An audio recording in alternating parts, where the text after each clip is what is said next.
Savais-tu que ton cheval pouvait avoir des parasites internes ou des vers intestinaux sans que tu le saches? Non, c'est impossible. Mon cheval, il est en pleine santé, il n'y a aucun signe de parasite. Ben, si je te disais que beaucoup de chevaux sont parasités avec des vers intestinaux sans aucun symptôme visible. Franchement. Eh bien oui, les chevaux sont pas à l'abri de rien, hein? Ni des vers intestinaux, ni des parasites internes. Ben, c'est quoi les vers intestinaux ou les parasites internes ou les parasites digestifs? En fait, les parasites internes ou les vers intestinaux, ce sont des parasites qui se logent dans l'appareil digestif du cheval. Le cheval en a toujours un petit peu dans son estomac, qui sont pas nécessairement dangereux, mais aujourd'hui, je vais t'expliquer ceux qui sont néfastes pour lui. Ah ouais, ben je ne savais pas. Ben explique-moi ça. D'abord, j'aimerais ça savoir c'est quoi. Bien sûr, je vais te l'expliquer. En fait, les parasites internes ou les vers intestinaux qu'on rencontre le plus souvent, c'est les gastérophiles, les ascaris, les grands strongles et les petits strongles. Les parasites internes, ils peuvent causer des pertes d'appétit, des pertes d'état général du cheval. Le cheval est comme amorphe, des coliques. Mais la plupart du temps, les parasites, le cheval aura aucun symptôme. Les vers intestinaux travaillent en silence. OK, mais là, je fais quoi pour savoir si mon cheval il est infesté, puis est-ce que ça se traite? Bien sûr que ça se traite. Il existe ce qu'on appelle des vermifuges. Les vermifuges, il y en a plusieurs sortes sur le marché. Et ce que c'est que c'est comme une seringue avec une pâte à l'intérieur. La pâte à l'intérieur, c'est ce qui va détruire le ver dans le système digestif de ton cheval. Et ça, ben, on insère ça dans la bouche du cheval et le cheval ingère la pâte et puis bon, ça fait son effet. Le problème, c'est que trop souvent, les propriétaires de chevaux vont vermifuger à l'aveuglette. Ce que je veux dire par vermifuger à l'aveuglette, c'est que on vermifuge au cas où. On vermifuge parce que c'est la saison, c'est l'automne, c'est le printemps, c'est l'hiver. Euh, on vermifuge parce que bon, on vermifuge systématiquement. On vermifuge parce que on a toujours vermifugé comme ça, puis c'est de même ça se passe. Mais le problème avec ça, c'est que si on vermifuge à l'aveuglette, les vers vont créer des résistances. Le produit ou les produits deviennent de moins en moins efficaces. Non seulement les parasites vont créer des résistances, le médicament va être moins efficace, mais aussi ça va surcharger le système du cheval parce que on s'entend que des vermifuges, c'est dur sur le système du cheval. Si on en donne trop, le système va se surcharger, ça va être dur sur le foie puis sa flore intestinale. Wow! Ben d'abord, je fais quoi pour savoir si mon cheval il a des vers, si mon cheval il a... Puis qu'est-ce qu'on fait s'il y en a, comment qu'on fait pour savoir, puis qu'est-ce qu'on donne? Ah ah! Bonne question.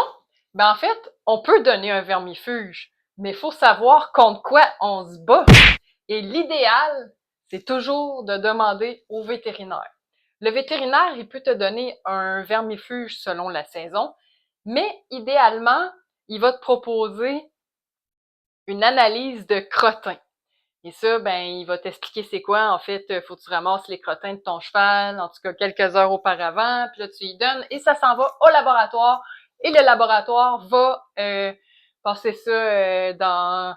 Ils font un test là-dedans, je sais pas comment ça marche, là, mais ils vont savoir quel parasite est en train de travailler en silence dans ton cheval. Et à ce moment-là, le vétérinaire, il va te vendre le bon vermifuge ciblé pour le parasite que ton cheval a dans son système digestif. Donc ça, selon moi, c'est vraiment l'idéal. Donc, avec l'analyse, on arrête de vermifuger à l'aveuglette, on cible vraiment le ver avec le bon vermifuge.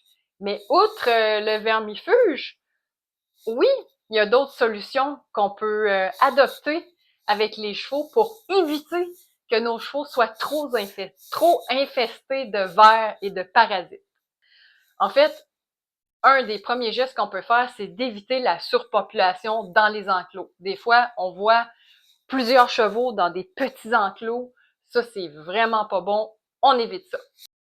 Deuxième geste, on nettoie les abreuvoirs. On s'assure que l'eau soit propre et claire dans l'abreuvoir. Surtout si on a une grosse tube, comme moi j'ai ici en arrière dans mon abri.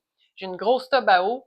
Je la nettoie régulièrement, même l'hiver. Je l'ai nettoyée l'autre jour, c'est plus compliqué, c'est l'hiver, oui, mais je l'ai toute vidée avec une chaudière. J'ai vidé ça par terre plus loin.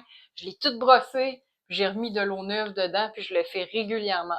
Si vous avez une buvette qui est accrochée à un mur, ben on s'assure aussi qu'elle est propre. Donc, geste assez simple, mais avec lequel on peut éviter bien des problèmes. Troisième geste, et non le moindre, c'est de ramasser les excréments dans les abris. S'il vous plaît, ne laissez pas vos chevaux sur leur caca. Surtout si on les nourrit dans les abris régulièrement, puis on met le foin à terre, ben on s'entend que on veut pas que le cheval il mange le foin mêlé à des excréments. Donc, ramasser les abris.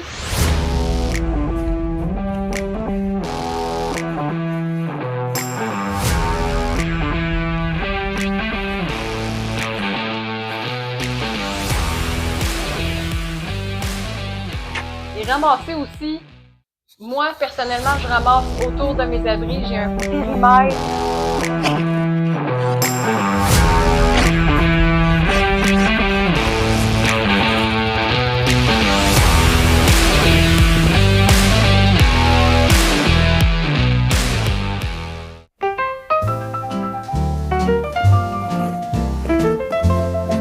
C'est sûr que je vais pas aller dans le fond du champ. Sinon, je passerais ma vie à ramasser des cacas de chevaux. Mais les abris et autour des abris, on garde ça propre. Je sais que c'est plate, mais en même temps, ça fait prendre l'air puis ça garde en forme. Donc, pour éviter bien des problèmes, je vous conseille fortement ces 3 petits gestes-là. Ça va empêcher que votre cheval soit parasité. Donc, pour conclure, qu'est-ce qu'on retient de cette vidéo? On évite de vermifuger à l'aveuglette. On demande au vétérinaire, idéalement, une analyse de crottin. On cible le parasite et on vermifuge avec le bon vermifuge. Mais le vermifuge, il fait pas tout. Nous aussi, on doit faire notre partie là-dedans. Et comme j'ai mentionné tantôt, 3 bons gestes simples à adopter. On nettoie les abreuvoirs, on évite la surpopulation de chevaux dans les enclos et on ramasse les crottins. Donc, sur ce, j'espère que tu as aimé ma vidéo. Si c'est le cas, je t'invite à mettre un j'aime dessus. Je t'invite aussi, si ce n'est pas déjà fait, à t'abonner sur ma chaîne et partager ma vidéo à qui tu penses que ça peut aider. Merci, à bientôt pour d'autres vidéos. Bye bye! Qu'est-ce que tu fais? J'appelle le vétérinaire tout de suite. Ah, belle décision pour le bien-être de ton cheval. Bye bye, à bientôt!